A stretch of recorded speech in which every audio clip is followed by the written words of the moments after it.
Hey, waiter, you spilled someone on me. Get back here, waiter.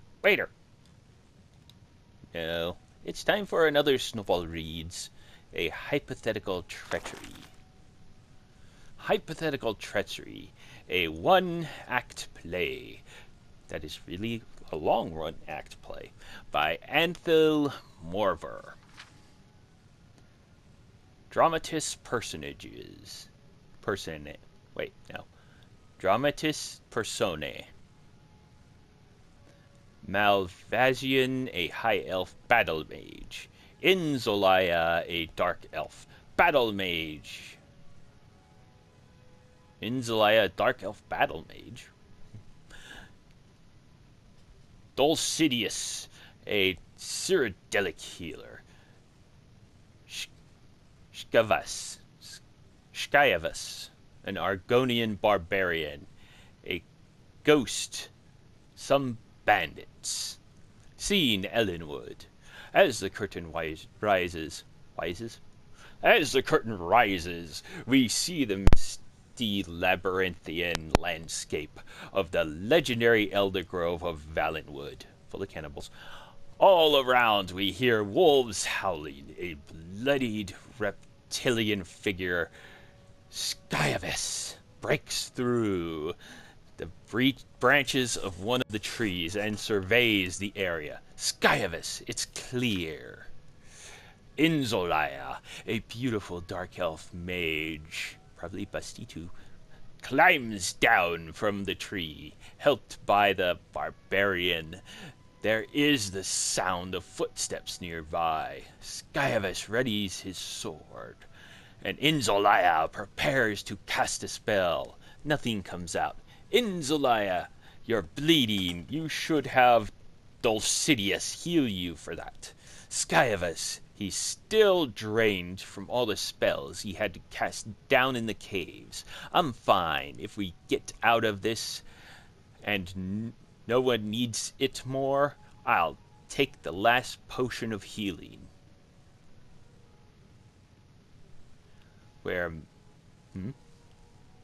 Okay, I'll take the last potion of healing. Where's Malvasion?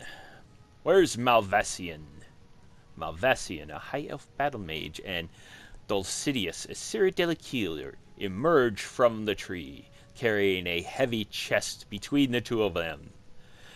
They awkwardly try to get down from the tree, carrying their loot. Malvasion, here I am. Though why am I carrying the heavy load is beyond me. I always thought that the advantage of dungeon delving with a great barbarian was that he carried all the loot. Skyavus, if I carried that, my hands would be too full to fight. And tell me if I'm wrong, but not one of the three of you has enough magicka reserved to make it out of here alive. Not after you electrified and blasted all those homunculuses down below the ground. Dulcidius, homunculi. The internet doesn't like people like you. Skyavus, don't worry, I'm not going to do what you think I'm going to do. Inzolaya, innocently, what's that? Skyavus, kill you all and take the ebony mail for myself. Admit it, you thought I had that in mind. Dulcidius, what a perfectly horrible thought. I never thought anyone, no matter how vile and degenerate. Inzolaya, why not? Malvasion, he needs porters like he said. He can't carry the chest and fight off the inhabitants of Elden Grove both. Dulcidius, by Stindar, of all the mean, conniving, typical Argonian Inzolaya, and why do you need me alive? Skyavus, I don't necessarily, except that you're prettier than the other two, for a smooth skin, that is. And if something comes after us, it might go for you first. There's a noise in some bushes nearby. Skyavus, go check that out. Inzolaya, it's probably a wolf. These woods are filled with them. You check it out. Skyvis, you have a choice in Zelaya. Go and you might live. Stay here and you definitely won't. Inzalaya considers and then goes to the bushes. Skyvis to Malvisian and Delcidius. The king of Selenvar will pay good money for the mail, and we can divide it more nicely between the 3 than 4. Inzalaya, you're so right. Inzalaya suddenly levitates up to the top of the stage. A semi-transparent ghost appears from the bush and rushes at the next person, who happens to be Skyvis.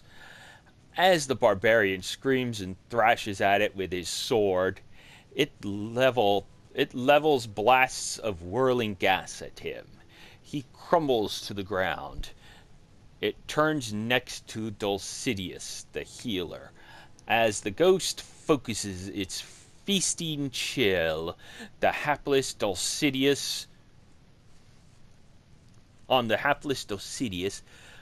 Malvesian casts a ball of flame at it. That causes it to vaporize into the misty air. Inzalaya floats back down to the ground as Malvisian examines the bodies of Dulcidius and Skyvis, who are both white-faced from the draining power of the ghost. Malvisian, you had some magicka reserve after all. Inzalaya, so did you. Are they dead? Malvisian takes the potion of healing from Dulcidius's pack. Malvisian, yes. Fortunately, the potion of healing wasn't broken when he fell. Well, I guess this leaves just the 2 of us to collect the reward. Inzalaya, we can't get out of this place without each other. Like it or not. The 2 battle mages pick up the chest and begin plodding carefully through the undergrowth, pausing from time to time at the sound of footsteps or other eerie noises. Malvisian, let me make sure I understand. You have a little bit of magicka left, so you elected to use it to make Skyvis the ghost's target, forcing me to use most of my limited reserve to destroy the creature, so I wouldn't be more powerful than you. That's first-rate thinking. Inzalaya, thank you. It's only logical. Do you have enough power to cast any other spells? Malvisian, naturally, as an experienced battle mage, always knows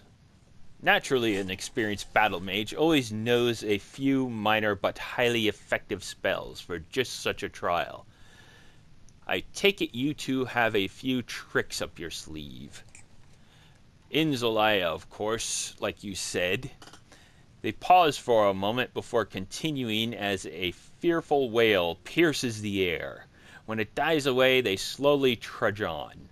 Inzalaya, just as an intellectual exercise, I wonder, what spell would you cast at me if we made it out of here without any more combat?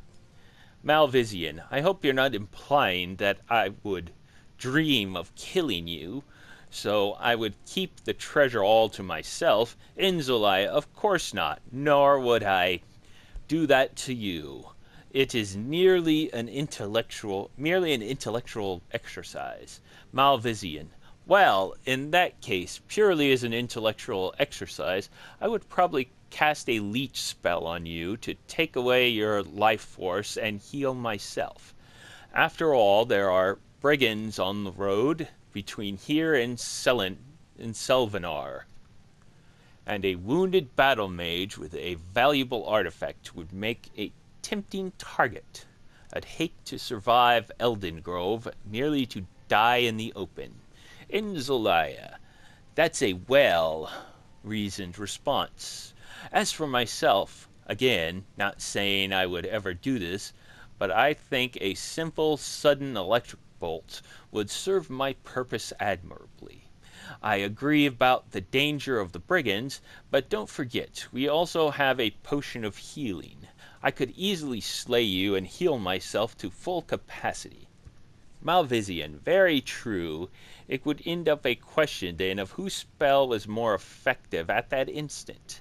If our spells counteracted one another, and I leached your life energy only to be crippled by your lightning bolt, then we could both be killed, or so near death that a mere potion of healing would scarcely help either one of us, let alone both. How ironic it would be if two scheming battle mages, not saying we are scheming, but for the purposes of this intellectual exercise, were left on the brink of death, completely drained of magicka, with one healing potion to choose from. Who would get it then? Logically, whoever drank it first, which in this case would be you, since you're holding it. Now, what if one of us were injured but not killed?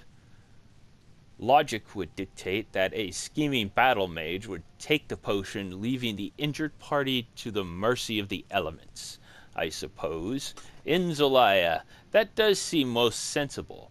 But suppose that the battle mages, while certainly scheming types, had a certain respect for one another.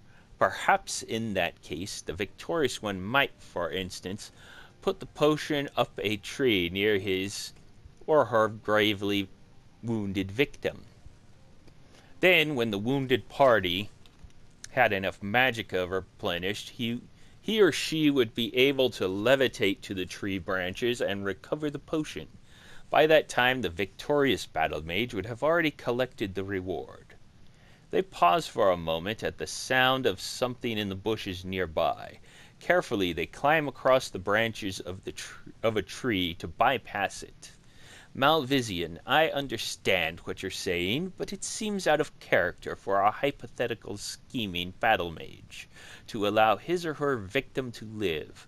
In Zolaya, perhaps, but it's been my observation that most scheming battle mages enjoy the feeling of having bested someone in combat, and having that person alive to live with the humiliation. Malvisian, these hypothetical scheming battle mages sound excitably... These hypothetical scheming battle mages sound excitedly daylight. Do you see it? The two scurry across the branch dropping behind a bush. The two scurry across the branch dropping behind a bush, so we can no longer see them. We can, however, see the shimmering halo of sunlight. Malvisian, behind the tall bush.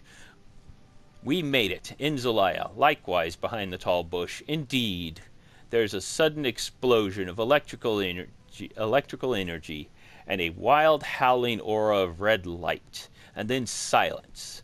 After a few moments' pause, we hear someone climbing up the tree. It is Malvisian, putting the potion high up in the bough. He chuckles as he climbs back down, and the curtain drops. Epilogue. The curtain rises on a road to Sylvanar. A gang of bandits have surrounded Malvisian, who is propped up on his staff, barely able to stand. They pull his chest away from him with ease. Bandit 1, what have we got here? Don't you know it ain't safe to be out on the road, all sick like you are? Why don't we help you with your load? Malvisian weakly, please let me be.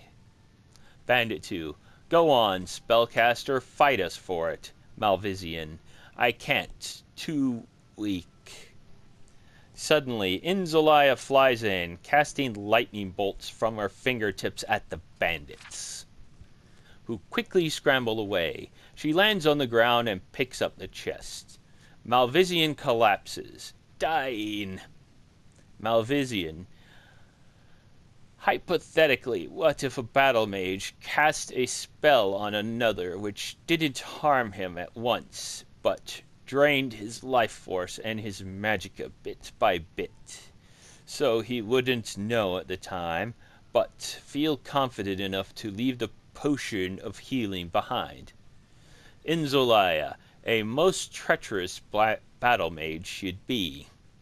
Malvisian, and hypothetically, would she be likely to help her fallen foe so that she could enjoy the humiliation of him continuing to live?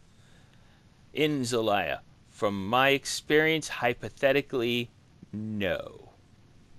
She doesn't sound like a fool. As Inzolaya's lungs and chest... As Inzolaya lugs the chest off towards Sylvanar and Malvisian stage, we drop the curtain. Fin. The end. All other things.